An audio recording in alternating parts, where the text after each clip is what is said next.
टिळक स्मारक ट्रस्टने फक्त गडकरी साहेबांना सन्मानित केलं नाही, तर त्यांच्या माध्यमातून विकासनिष्ठ, विवेकशील आणि सर्वसमावेशक नेतृत्वाचा सन्मान या ट्रस्टने केलेला आहे। सन्माननीय गडकरी साहेब आपल्या धडाडीमुळे, नवविचारांच्यामुळे आणि ठोस कृतीमुळे महाराष्ट्राच्या कीर्तीचा सुगंध दिल्लीच्या राजकारणात देखील पसरवत आहेत।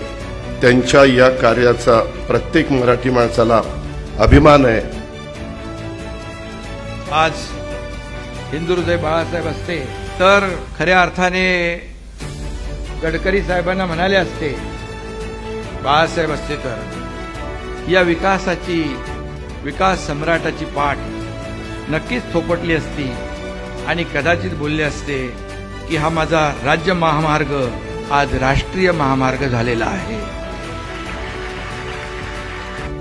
खऱ्या अर्थानं लोकमान्य टिळक ज्या बाण्यानं त्यांनी काम केलं, तोच बाणा आधुनिक या भारतामध्ये ज्या व्यक्तींच्या कार्यामध्ये दिसतो, अशा व्यक्तींना हा पुरस्कार दिला जावा ही संकल्पनाच अतिशय विलक्षण अशा प्रकारची आहे।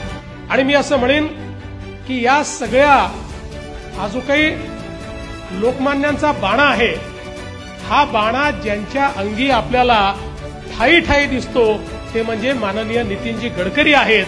आणि म्हणूनच या पुरस्काराकरता अतिशय पात्र व्यक्तीची निवड ही आपण या ठिकाणी केली, याबद्दल कोणाच्याही मनामध्ये शंका नाही। लोकमान्य टिळकांचं व्यक्तित्व, कर्तृत्व, नेतृत्व हे खऱ्या अर्थाने व्यासंगी होतं। अगदी भगवद्गीतेवर त्यांनी लिहिलेलं गीता रहस्य असेल, ज्ञान, धर्म, समाजकारण, शिक्षण, पत्रकारिता या सगळ्या क्षेत्रात त्यांचं काम आजही आपण सगळेजण आठवतो। आणि त्यामुळे त्यांच्या नावाने असणारा पुरस्कार मला मिळाला ही माझ्याकरता आनंदाची आणि अभिमानाची गोष्ट आहे। असं म्हटलं जातं की काही पुरस्कार मिळाल्यानंतर त्या व्यक्तीमुळे त्या पुरस्काराचं महत्त्व वाढतं आणि काही पुरस्कार असे होतात की ज्या व्यक्तीला मिळतात त्या व्यक्तीचं महत्त्व वाढतं। खरं म्हणजे लोकमान्य टिळकांच्या नावाने असणारा पुरस्कार माझ्यासारख्या सामान्य व्यक्तीला मिळाला, खऱ्या अर्थाने माझं व्यक्तित्व त्यामुळे वाढलं, मोठेपण वाढलं असं खऱ्या अर्थाने म्हटलं तर गैर होणार नाही।